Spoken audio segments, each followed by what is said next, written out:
ओम शांति। 15 अगस्त 2024 प्रातः मुरली। ओम शांति। बाप दादा मधुबन। मीठे बच्चे, बाप आया है तुम्हें सच्ची स्वतंत्रता देने, जमघटों की सजाओं से मुक्त करने, रावण की परतंत्रता से छुड़ाने। प्रश्न: बाप और तुम बच्चों के समझाने में मुख्य अंतर कौन सा है? उत्तर: बाप जब समझाते हैं तो मीठे बच्चे कहकर समझाते हैं जिससे बाप की बात का तीर लगता है। तुम बच्चे आपस में भाइयों को समझाते हो, मीठे बच्चे नहीं कह सकते। बाप बड़ा है इसलिए उनकी बात का असर होता है। वह बच्चों को रियलाइज़ कराते हैं, बच्चों तुम्हें लज्जा नहीं आती, तुम पतित बन गए, अब पावन बनो। ओम शांति। बेहद का रूहानी बाप बेहद के रूहानी बच्चों को बैठ समझाते हैं। अब यह बेहद का बाप और बेहद के बच्चे ही जानते हैं, और कोई न बेहद के बाप को जानते हैं न बेहद के बच्चे अपने को मानते हैं। ब्रह्मा मुखवंशावली ही जानते और मानते हैं, और कोई तो मान भी नहीं सकेंगे।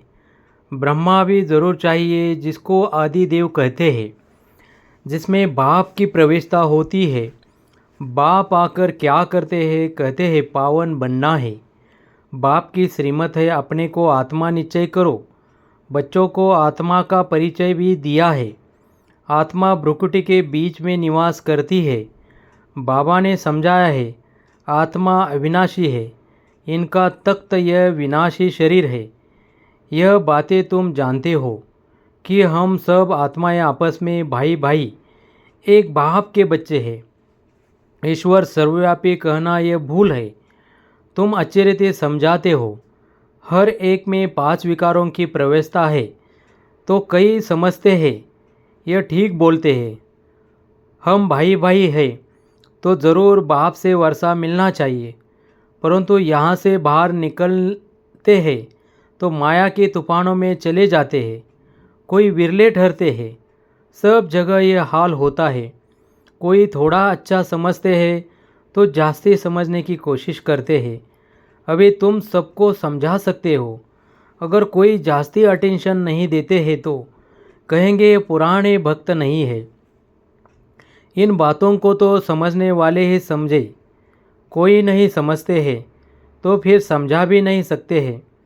तुम्हारे पास भी नंबरवार है। कोई अच्छा आदमी होता है तो उनको समझाने के लिए ऐसे अच्छे को भेजा जाता है, शायद कुछ समझ जाए। यह तो जानते हैं बड़े आदमी इतना जल्दी नहीं समझेंगे।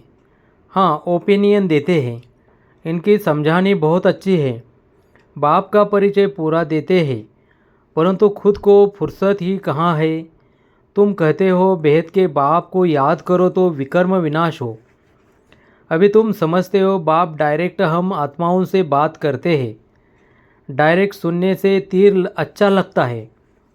वह बीके द्वारा सुनते हैं। यहाँ परमपिता परमात्मा ब्रह्मा द्वारा डायरेक्ट समझाते हैं। हे बच्चों, तुम बाप का कहना नहीं मानते हो। तुम सब तो कोई को ऐसे नहीं कह सकेंगे ना। वहाँ तो बाप नहीं है, यहाँ बाप बैठे हैं। बाप बात करते हैं। बच्चे तुम बाप की भी नहीं मानेंगे। अज्ञान काल में भी बाप की समझानी और भाई की समझानी में फर्क पड़ता है। भाई का इतना असर नहीं पड़ेगा जितना बाप का असर पड़ेगा। बाप फिर भी बड़ा हुआ ना तो डर डर रहेगा। तुमको भी बाप समझाते हैं, मुझ अपने बाप को याद करो। तुमको शर्म नहीं आती? तुम घड़ी घड़ी मुझे भूल जाते हो। बाप डायरेक्ट कहते हैं तो वह असर जल्दी पड़ता है। अरे बाप का कहना नहीं मानते हो।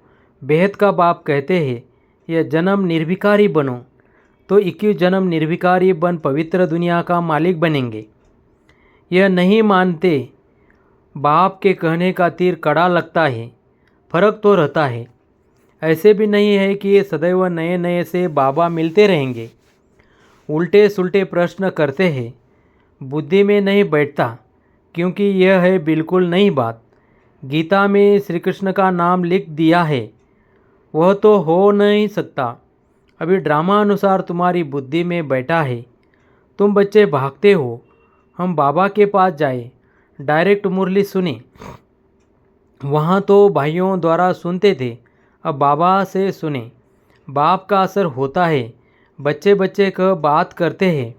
बच्चे, तुम्हें लज्जा नहीं आती? बाप को याद नहीं करते हो? बाप के साथ तुम्हारा प्यार नहीं है? कितना याद करते हो? बाबा 1 घंटा, अरे निरंतर याद करेंगे तो तुम्हारे पाप कट जाएंगे। जन्म जन्मांतर के पापों का बोझा सिर पर है। बाप सम्मुख समझाते हैं, तुमने बाप की कितनी ग्लानि की है। तुम्हारे ऊपर तो केस चलना चाहिए। अखबार में कोई के लिए ग्लानि लिखते हैं तो उस पर केस करते हैं ना। अब बाप स्मृति दिलाते हैं, तुम क्या क्या करते थे। बाप समझाते हैं, ड्रामा अनुसार रावण के संग में यह हुआ है। अब भक्ति मार्ग सब पूरा हुआ, पास्ट हो गया। बीच में कोई रोकने वाला तो होता नहीं। दिन प्रतिदिन उतरते उतरते तमोप्रधान बुद्धि बुद्धू हो जाते हैं। जिसकी पूजा करते हैं उनको ठिक्कर भीतर में कह देते हैं। इसी को कहा जाता है बेहद की समझनी। बेहद के बच्चों की बेहद की समझनी। एक तरफ शिव बाबा की पूजा करते हैं, दूसरे तरफ उस बाप को ही सर्वव्यापी कहते हैं। अभी तुमको स्मृति आई है इतनी बेसमझी कि जो बाप की ग्लानि कर दी है। अब तुम बच्चों ने समझा है तो अब पुरुषार्थ कर रहे हो बेगर टू प्रिंस बनने का। श्री कृष्ण सत्ययुग का प्रिंस उनके लिए फिर कहते 16,108 रानियाँ थी, बच्चे थे। अभी तुमको तो लज्जा आएगी। कोई पाप करते हैं तो भगवान के आगे कान पकड़ कर कहते हैं, हे भगवान, बड़ी भूल हुई, रहम करो, क्षमा करो। तुमने कितनी बड़ी भूल की है। बाप समझाते हैं, ड्रामा में ऐसा है, जब ऐसे बनो तब तो मैं आऊँ। अब बाप कहते हैं, तुमको सब धर्म वालों का कल्याण करना है। बाप जो सबकी सद्गति करते हैं उनके लिए सब धर्म ग्लानि धर्म वाले कह देते हैं सर्वव्यापी है। यह कहाँ से सीखे? भगवान वाच, मैं सर्वव्यापी नहीं हूँ। तुम्हारे कारण औरों का भी ऐसा हाल हो गया है। पुकारते हैं पतित पावन, परंतु समझते नहीं हैं। हम जब पहले पहले घर से आए तो पतित थे क्या?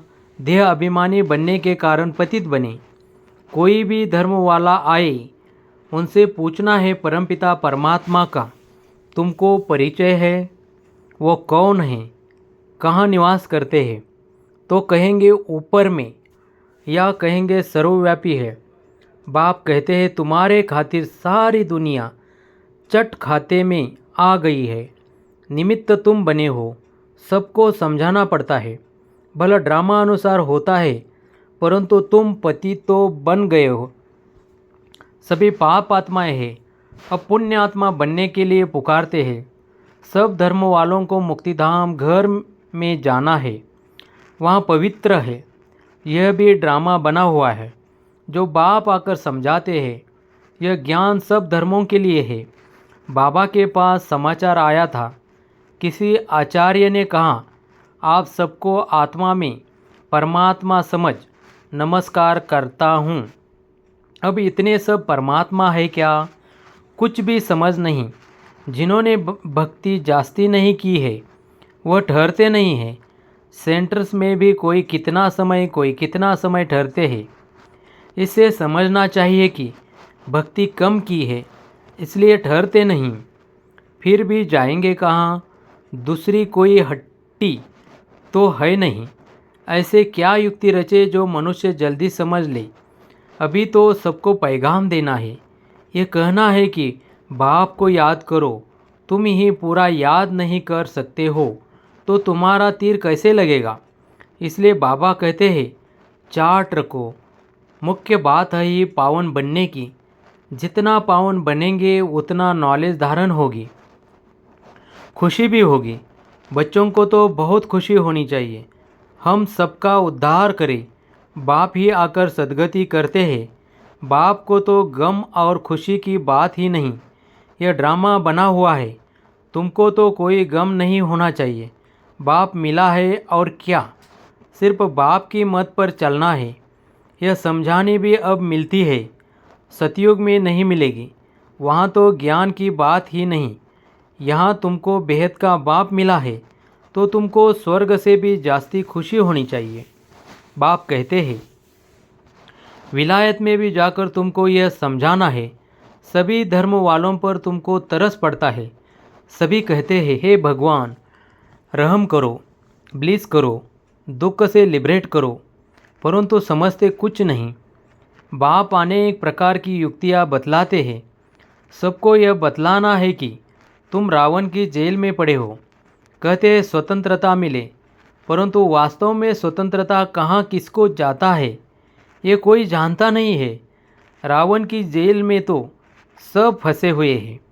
अभी सच्ची स्वतंत्रता देने के लिए बाप आए हैं, फिर भी रावण की जेल में परतंत्र होकर पाप करते रहते हैं। सच्ची स्वतंत्रता कौन सी है, यह मनुष्यों को बतलाना है। तुम अखबार में भी डाल सकते हो, या रावण के राज्य में स्वतंत्रता थोड़ी ही है। बहुत शॉर्ट में लिखना चाहिए, जास्ती तिक तिक कोई समझ न सके। बोलो तुमको स्वतंत्रता है, कहाँ तुम तो रावण की जेल में पड़े हो। तुम्हारा विलायत में आवाज़ होगा तो फिर यहाँ जट समझ जाएंगे। एक दो पर घेराव करते रहते हैं तो यह स्वतंत्रता हुई। स्वतंत्रता तो तुमको बाप दे रहे हैं, रावण की जेल से स्वतंत्र कर रहे हैं। तुम जानते हो वहाँ हम बड़े स्वतंत्र, बड़े धनवान होते हैं, किसकी नज़र भी नहीं पड़ती। पीछे जब कमज़ोर बने तब सबकी नज़र पड़ी तुम्हारे धन पर। मोहम्मद गजनवी ने आकर मंदिर को लूटा तो तुम्हारी स्वतंत्रता पूरी हो गई। रावण के राज्य में परतंत्र बन गए। अभी तुम पुरुषोत्तम संगम युग पर हो, अभी सच्ची स्वतंत्रता को पा रहे हो। वह तो स्वतंत्रता को समझते ही नहीं। तो यह बात भी युक्ति से समझानी है। जिन्होंने कल्प पहले स्वतंत्रता पाई वही मानेंगे। तुम समझाते हो तो कितना आर्ग्यू करते हैं, जैसे बुद्धू टाइम वेस्ट करते हैं। तो दिल नहीं होती है बात करे। बाप आकर स्वतंत्रता देते हैं। रावण की परतंत्रा में दुख बहुत है, अपरंपार दुख है। बाप के राज्य में हम कितना स्वतंत्र होते हैं। स्वतंत्रता उसी को कहा जाता है जब हम पवित्र देवता बनते हैं तो रावण राज्य से छूट जाते हैं। सच्ची स्वतंत्रता बाप ही आकर देते हैं। अभी तो पराये राज्य में सब दुखी है। स्वतंत्रता मिलने का यह पुरुषोत्तम संगम युग है। वह तो कहते फॉरेन गवर्नमेंट गई तो हम स्वतंत्र बने। अब तुम जानते हो जब तक पावन नहीं बने हैं तब तक स्वतंत्र नहीं कहेंगे। फिर जमघटों की सजाएं खानी पड़ेगी, पद भी भ्रष्ट हो जाएगा। बाप आते हैं घर ले जाने, वहाँ सब स्वतंत्र होते हैं। तुम सब धर्म वालों को समझा सकते हो। तुम आत्मा हो, मुक्तिधाम से आए हो पाठ बजाने। सुखधाम से फिर दुखधाम में तमोप्रधान दुनिया में आ गए हो। बाप कहते हैं तुम मेरी संतान हो, रावण की थोड़ी हो। मैं तुमको राज्य भाग्य देकर गया था। तुम अपने राज्य में कितने स्वतंत्र थे, अब फिर वहाँ जाने के लिए पावन बनना है। तुम कितने धनवान बनते हो, वहाँ तो पैसे की चिंता नहीं होती है। भले गरीब हो फिर भी पैसों की चिंता नहीं, सुखी रहते हैं। चिंता यहाँ होती है। बाकी राजधानी में नंबरवार पद होते हैं। सूर्यवंशी राजाओं जैसे सब थोड़े ही बनेंगे। जितनी मेहनत उतना पद। तुम सब धर्म वालों की सर्विस करने वाले हो। विलायत वालों को भी समझाना है। तुम सब भाई भाई होना, सब शांतिधाम में रहते हैं। अब रावण राज्य में हो, अब घर जाने का रास्ता आपको बताते हैं। अपने को आत्मा समझ, मुझे याद करो। कहते भी है भगवान सबको लिबरेट करते हैं। परंतु यह नहीं समझते कि कैसे लिबरेट करते हैं। बच्चे कहाँ मूंझ पड़ते हैं तो कहेंगे, बाबा हमको लिबरेट कर अपने घर ले चलो। जैसे तुम लोग फागे में जंगल में मूंझ गए थे, रास्ते का मालूम नहीं पड़ता था, फिर लिबरेट मिला, रास्ता बताया। बेहद के बाप को भी कहते हैं, बाबा हमको लिबरेट करो, आप चलो, हम भी आपके पीछे चलेंगे। सिवाय बाप के और कोई रास्ता नहीं बताते हैं। कितने शास्त्र पढ़ते थे, तीर्थों पर धक्के खाते थे, परंतु भगवान को नहीं जानते तो ढूंढेंगे भी कहाँ से? सर्वव्यापी है, फिर मिलेंगे कैसे? कितना अज्ञान अंधेरे में है। सर्व का सद्गति दाता एक बाप है, वही आकर तुम बच्चों को अज्ञान अंधेरे से निकालते हैं। अच्छा, मीठे मीठे सिकिलदे बच्चों प्रति माता पिता बाप दादा का याद प्यार और गुड मॉर्निंग। रूहानी बाप की रूहानी बच्चों को नमस्ते। धारणा के लिए मुख्य सार। फर्स्ट, एक बाप मिला है, इसलिए किसी भी बात का गम नहीं करना है। उनकी मत पर चलकर बेहद का समझदार बन खुशी खुशी सबका उद्धार करने के निमित्त बनना है। 2, जमघटों की सजाओं से बचने व सच्ची स्वतंत्रता पाने के लिए पावन जरूर बनना है। नॉलेज सोर्स ऑफ इनकम है, इसे धारण कर धनवान बनना है। वरदान, नॉलेज की लाइट माइट से रॉन्ग को राइट में परिवर्तन करने वाले ज्ञानी तो आत्मा भव। कहा जाता है नॉलेज इज़ लाइट माइट। जहाँ लाइट अर्थात रोशनी है, ये रॉन्ग है, ये राइट है, ये अंधकार है, ये प्रकाश है, ये व्यर्थ है, ये समर्थ है, तो रॉन्ग समझने वाले रॉन्ग कर्मों व संकल्पों के वशीभूत हो नहीं सकते। ज्ञानी तो आत्मा अर्थात समझदार ज्ञान स्वरूप कभी यह नहीं कह सकते कि ऐसा होना तो चाहिए, लेकिन उनके पास रॉन्ग को राइट में परिवर्तन करने की शक्ति होती है। स्लोगन, जो सदा शुभ चिंतक और शुभ चिंतन में रहते हैं वह व्यर्थ चिंतन से छूट जाते हैं। ओम शांति।